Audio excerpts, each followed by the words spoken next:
Welcome to the IT Career Energizer podcast. For anyone who wants to build and grow a career in IT, develop and improve your strengths and skills, be inspired and motivated by the successes of others, manage your career progression, and achieve your IT career goals. And now, your host, Phil Burgess. Welcome to episode 57 of the IT Career Energizer, a weekly podcast where I chat with inspiring IT professionals, consultants, and experts from around the world. To find out more about the podcast, visit itcareerenergizer.com. And remember to subscribe to get new episodes automatically downloaded to your device. And now let's chat with today's featured guest, Hadi Hariri. Hadi leads the Developer Advocacy team at JetBrains and spends as much time as he can writing code. He has authored a couple of books, a few courses, and has been speaking at regular events for over 15 years. So Hadi, can I ask you to expand on that brief bio and tell us a little bit more about yourself? Hi, Phil, and thank you for having me on the show. Sure. I started my career in software development, like many, I guess, and have been writing code for probably around 25 years or so. And I've been through different industries in terms of languages and platforms. So I started back in the old days with Delphi, well, even before that with Clipper and DBase and stuff. Then moved on to Delphi and then .NET, and now I'm on the JVM with Kotlin and other things, and had my little dip in JavaScript. I think everyone has their little dip in JavaScript at some point in their life. So it sounds like you've had a good exposure to different technologies as well as different industries. Yes, I've been fortunate enough for that. Hadi, can you tell us maybe a unique career tip that the IT Career Energizer audience need to know and possibly don't?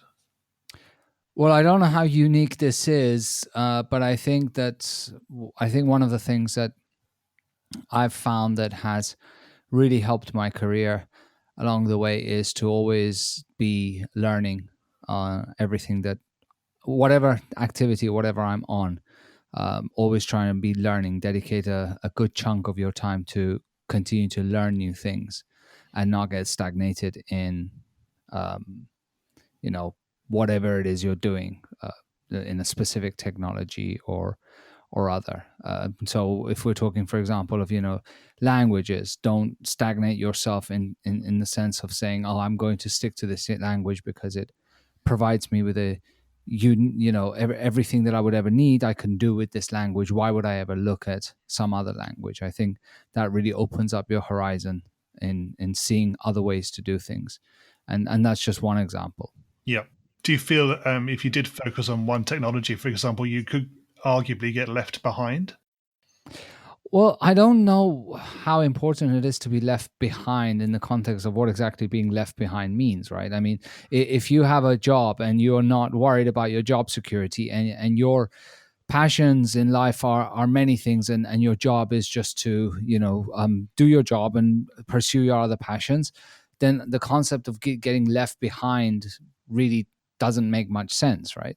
But if it is in the context of, I want to be up to date on what's going on so that if, I need to change jobs or look for something else, yes, obviously, it always makes sense to be up to date with what you are, with your field. But I don't think it's exclusively, though, about not being left behind. It's also about actually seeing how to do or approach different problems, right? Because, like, for instance, to give you a simple example, for many years I've seen how to do something with languages, whether it was C# or Java or Delphi, in a specific way. Then I start to look at things like Haskell, which are a functional programming language. And I see that, hey, there are other ways to resolve the exact same problem that even might be more elegant at times, right? And I would never do that.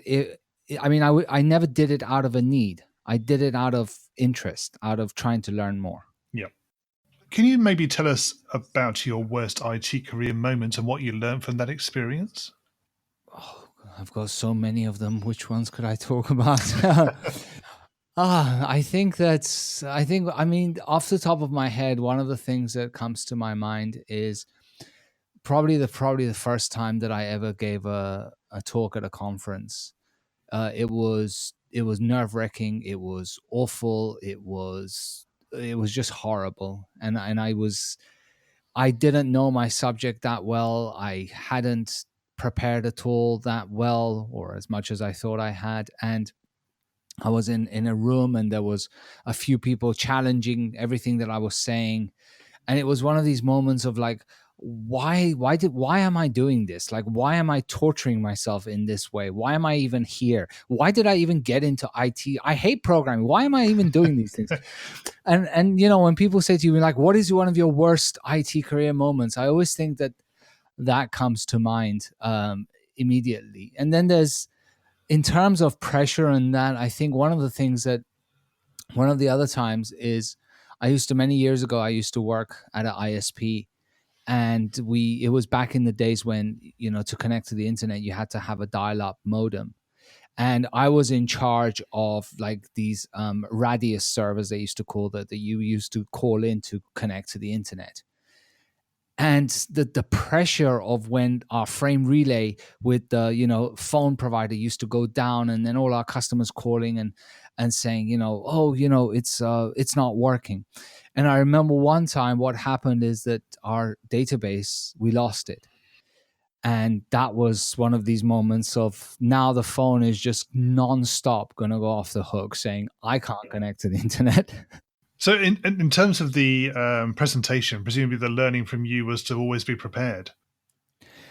Yes, I think it's yeah. I mean, I'm all for public speaking, and I encourage people to give talks. But it's just to, I mean, for me, it was personally a very horrible moment, but it definitely didn't stop me from speaking. I mean, I enjoy, looking back at it. I'm glad I did it, because I learned from my mistakes. It's moving into your or out of your comfort zone, I suppose. Yeah, exactly. Yeah, I mean, I no regrets at all doing it, but it's still in the back of my head of, I remember that, and I was having a debate with someone that was questioning hash functions in a talk that I was giving about cryptography, right? And it's like, well, I could have chosen a different topic, to be honest with you. And your experience of obviously the server going down, what happened then? Was the database actually recovered in any way? Yeah, but I mean, we lost a good bunch of accounts. I mean, I'm talking about back in the old days when you didn't have cloud. We were the cloud. Like, we were 4 servers in a room with AC blowing, in August in Spain, that's like 40 degrees Celsius down where I live, and that was the cloud, right? Yep. So it's, and we had backups, but obviously the backups weren't daily or hourly, so we managed to recover some of it. But when I looked and I said, "Where's the database?" and it was just like, "Oh God, here we go," and effectively the phone just didn't stop. It was a nightmare, right? And the majority of the customers that were calling, again, it was the early internet days, right? This is the time when people used to call you and say, I can't send email, and you would say, but are you connected to the internet? And they would say, I don't want the internet, I want to send email. Right? They didn't understand that one was needed for the other. Okay, so moving away from your possibly 2 of your worst IT career moments, can you maybe tell us about your career highlight or greatest success? Oh, I think actually that's kind of I don't know if I could define a single highlight. I think that one of the most enjoyable moments that I had recently was when I'd been advocating for one of our programming languages, which is called Kotlin, for many, many years, right? And the first time that I ever gave this a talk on Kotlin, there was like I think it was 8 people in the crowd in a room of 800 people. And it just felt like, something that nobody knew, cared about, or wanted to come and listen to. And last year I gave the same kind of talk at Google I/O, in front of live, I think there was around 3 or 4,000 people, and then a whole bunch of thousands of people watching online. And it really kind of said, all these years giving these talks eventually paid off, in specifically to this Kotlin. So that was a memorable moment in my career, I guess. What excites you about the future of the IT industry and careers in IT in particular? Oh, well, I'm going to have to be quite in line with probably some of the other answers you've received, and probably say machine learning is one of the things that I'm quite excited about, but at the same time I'm fearful of, and not in the aspect of, like, I don't picture Terminator, I did right? wonder. Yes.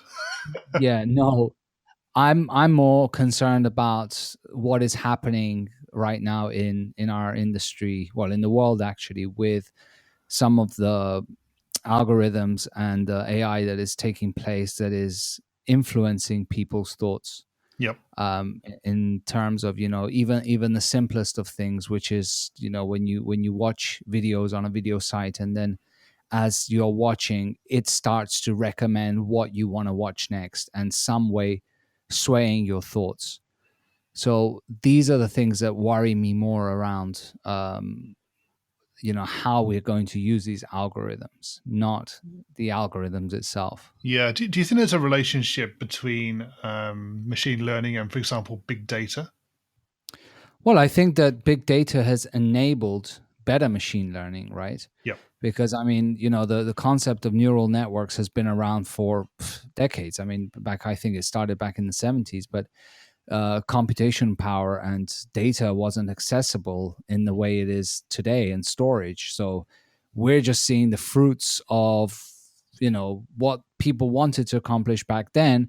We can now do it at a fraction of a cost, right? And we don't even need to know these things. Like, we don't even need to implement an algorithm. We can just pay monthly and get AI as a service, right? So it's all made possible with big data. I think the biggest challenge is, how can we do this in isolated chunks of big data, so to speak, so that your data doesn't have to, you don't have to give up every single right you have in terms of privacy to be able to leverage some of the usefulness of, machine learning and AI and automation that could provide you. Okay, we're going to go into the reveal round now. Are you ready for this? Okay. What first attracted you to a career in IT?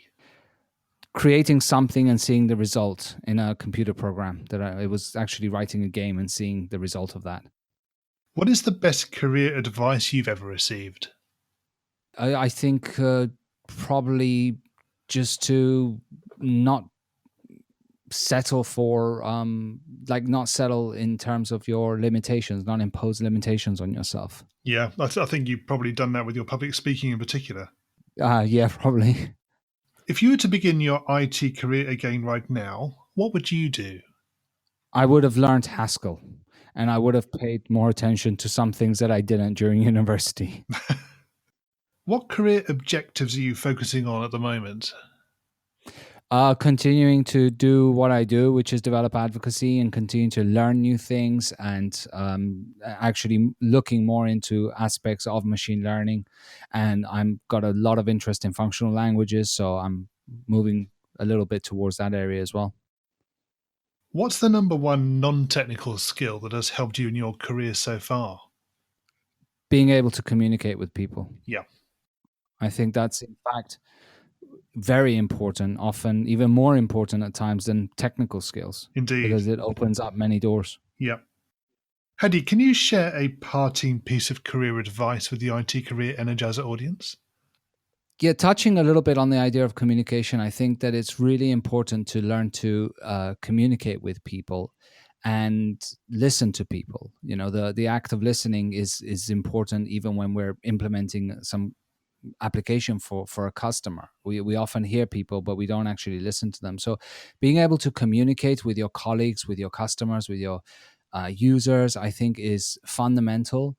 And also, it's important to be humble in receiving criticism, not only giving criticism and making sure that it's constructive when you do, and honest and candid, but also be humble and knowing that, you might be wrong and you might not know it all. Yeah, I think that's absolutely right. I think teams these days have to be collaborative in particular when they deliver. and therefore constructive criticism, and the way it's delivered is as important as well. Yeah, and that's where having good communication skills, I think, is vital, because Exactly. it builds a bonding relationship between the people that you collaborate with, right? And that's the essence of doing things well. And finally, what's the best way we can find out more about you and connect with you? Well, I'm on Twitter as H Hariri, or my website, which is hadihariri.com, or you can reach me by email, which is mail@hadihariri.com. LinkedIn is probably the worst way to connect with me, because I really don't log in that much to it. But all of the other ones I've said, I'm very accessible. Hadi, thank you so much for joining me on the IT Career Energizer podcast today. It's been great chatting with you. Thank you. Likewise. My thanks to Hadi for being my guest on today's show. You can find full show notes on the website at itcareerenergizer.com/E57. In the next episode, I'll be talking with Ada Bernier, who is founder and CEO of Skill Crush, an online tech education company that helps students make a career change into tech. You can get this and other future episodes automatically downloaded and available to play by simply subscribing to the podcast in iTunes, Stitcher, or whichever streaming service you're using to listen. Thanks again for listening, and remember, if you're not growing your career, you're slowing your career. Have a great week. Thanks for listening to the IT Career Energizer podcast. To find out more about building a successful career in IT, visit itcareerenergizer.com.